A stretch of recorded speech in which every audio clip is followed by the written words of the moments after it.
এটা অনেক বড় একটা ভালোবাসা, আর এটাই আমাদের গল্প মামা। Thank you very much everyone.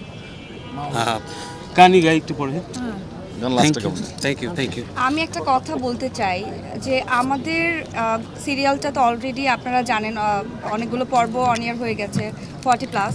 So এই যে এত দিন ধরে সিরিয়ালটা চলছে, গানটা যতবার বাজে ততবার কানে শুনতে ভালো লাগে। এত দারুণভাবে তারা আসলে গানটাকে তুলে ধরেছে অ্যাকচুয়ালি, এবং আমার মনে হয় যে এটা আমার মন ভালো থাকুক খারাপ থাকুক এক ধরনের অনুভূতি কাজ করে এই গানটার মধ্যে। Thank you so much. আসলে আমার অনুভূতি বলবো যে এরকম একটা কাজ করতে মিউজিশিয়ানদের যেটা হয়, কাজ করতে করতে এক ঘরে হয়ে যায়। সো আমি সবসময় স্টুডিওতে বসে একা একাই কাজ করি। তো রাজমামা আমাকে খোঁচায় এরকম একটা প্রজেক্টে নিয়ে আসা এবং এরকম প্রেশার দিয়ে কাজটা বের করা। সো আমি সবসময় বলতাম যে আমি পারবো না হয়তো বা, লাইক প্রফেশনালিজম যে জিনিসটা, অনেক ভালো কাজ করতে হবে। সো রাজমামা বলছে যে আপনিই পারবেন, আপনি জাস্ট কাজ করে যান। সো থ্যাংক ইউ মামা again. I am getting little bit emotional.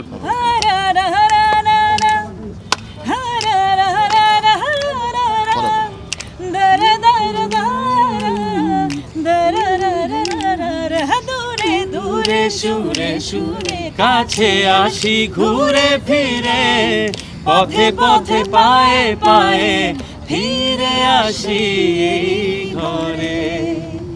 একসাথে আছি তবু মনে হয় দূরে, কত কথা বলি তবু নেই যে সুরে।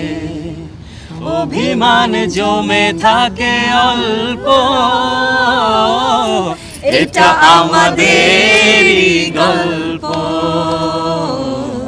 এটা আমাদেরই গল্প, হ্যাঁ এটা আমাদেরই গল্প, হ্যাঁ এটা আমাদেরই গল্প,